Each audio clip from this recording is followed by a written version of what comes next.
एक बेटी की जीत, मिट्टी से आसमान तक। एक छोटा सा गांव, कच्ची सड़कें, टूटी दीवारों वाला घर। वहीं रहती थी अनन्या, एक गरीब परिवार की बेटी, पर आंखों में सपने बहुत बड़े। उसके पिता राजमिस्त्री थे, रोज मजदूरी करके घर चलाते थे। माँ बीमार रहती थी, दवाइयाँ भी ठीक से नहीं हो पाती थी। घर में एक ही बात रोज गूंजती, पैसे नहीं हैं, अभी इंतजार करना पड़ेगा। अनन्या हर बार चुप हो जाती, लेकिन उसके भीतर कुछ जलता था। वो सोचती थी, क्या मेरी जिंदगी भी पैसे के इंतजार में ही निकल जाएगी। वो पढ़ाई में बहुत अच्छी थी, पर कई बार स्कूल जाने के लिए चप्पल तक नहीं होती थी। किताबें पुरानी, कॉपी के पन्ने कम, लेकिन सपनों की उड़ान सबसे ऊंची। पहला बड़ा झटका एक दिन पिता सीढ़ी से गिर पड़े, हड्डी टूट गई, काम बंद, घर की आय रुक गई। वो रात, वो खामोशी, मां के आंसू और अनन्या का टूटा हुआ दिल। डॉक्टर ने कहा, ऑपरेशन कराना पड़ेगा, वरना ठीक नहीं होंगे। राशि बहुत बड़ी थी, उनके पास कुछ भी नहीं था। मां ने अनन्या से कहा, बेटी, पढ़ाई छोड़नी पड़े तो छोड़ देना, पहले इलाज जरूरी है। और उसी रात अनन्या ने चुपचाप आंसू पोंछते हुए कसम खाई, अब मेरी गरीबी मेरी पहचान नहीं होगी। संघर्ष की शुरुआत अनन्या ने इंटरनेट कैफे में पार्ट टाइम काम शुरू किया। झाड़ू लगाना, कीबोर्ड साफ करना, प्रिंटर चलाना। लोग हंसते थे, बड़ी कंपनी बढ़ाएगी, पहले ये केबल ठीक से पकड़ ले। लेकिन उन्हीं तारों के बीच उसने कंप्यूटर सीखा, यूट्यूब पर वीडियो देख देख कर डिजाइनिंग, डिजिटल मार्केटिंग, वेबसाइट बनाना। वो रात रात जागकर सीखती रही, नींद कम, सपने ज्यादा। उसकी सहेलियां घूमती थीं, फोटो खिंचाती थी, और वो अकेली कोने में बैठकर सीखती थी। टूटे रिश्ते, मजबूत इरादे।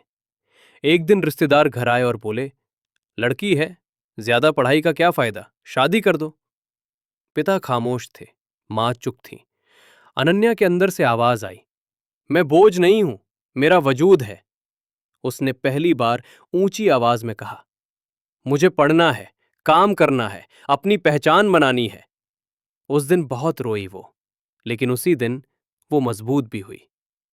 पहली कमाई उसने ऑनलाइन जाकर एक छोटा सा प्रोजेक्ट लिया, एक लोगो डिजाइन का काम, 300 रुपए का। कंप्यूटर नहीं था, पुराने फोन पर डिजाइन बनाया, इंटरनेट कैफे से मेल किया, और जब पहली पेमेंट आई, वो फूट फूट कर रो पड़ी। उसने पैसे पिता के हाथ में रखे, पिता की आंखें भर आईं।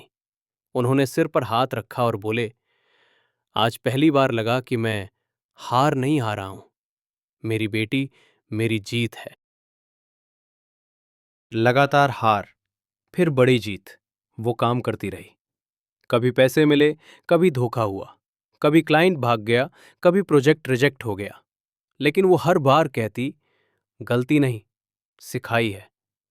धीरे धीरे उसने फ्रीलांसिंग शुरू की, लोग उसके काम को पहचानने लगे। उसने छोटे गांव से बैठकर विदेशी क्लाइंट्स के लिए काम किया। रात के 3 बजे मीटिंग्स, सुबह स्कूल, दिन में घर का काम। थकान से टूट जाती थी, फिर मां का चेहरा याद आता और वो उठ खड़ी होती। सपना हकीकत बना कुछ साल बाद। उसने अपनी कंपनी शुरू की, अनन्या डिजिटल सॉल्यूशंस। पहले एक छोटा सा किराए का कमरा, पुरानी मेज, एक पंखा और 2 कंप्यूटर।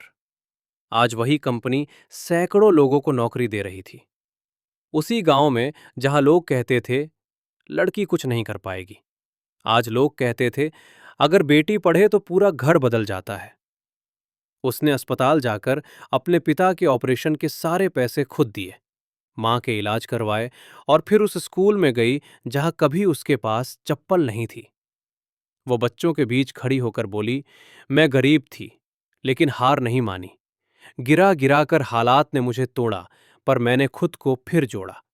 गरीबी बीमारी नहीं, सोच छोटी हो वही बीमारी है। बड़े ग्लास के दरवाजे पर लिखा होता है, founded by Ananya, daughter of a mason. वो कुर्सी पर बैठती है, आसमान की ओर देखती है और मुस्कुरा कर कहती है, मेरी उड़ान को पंख हालात ने नहीं दिए, पंख मैंने खुद बनाए हैं। और बैकग्राउंड में धीमा संगीत, आवाज गूंजती है। अगर तुम हार नहीं मानते हो तो कोई तुम्हें हरा नहीं सकता। इस कहानी का संदेश बेटी बोझ नहीं, ताकत होती है। गरीबी सीमित कर सकती है, रोक नहीं सकती। सीखने वाला कभी हारता नहीं। सपने उनका साथ देते हैं जो मेहनत करते हैं, वो एक दिन काबिल बनते हैं। आपको स्टोरी कैसा लगा कमेंट करके जरूर बताएं।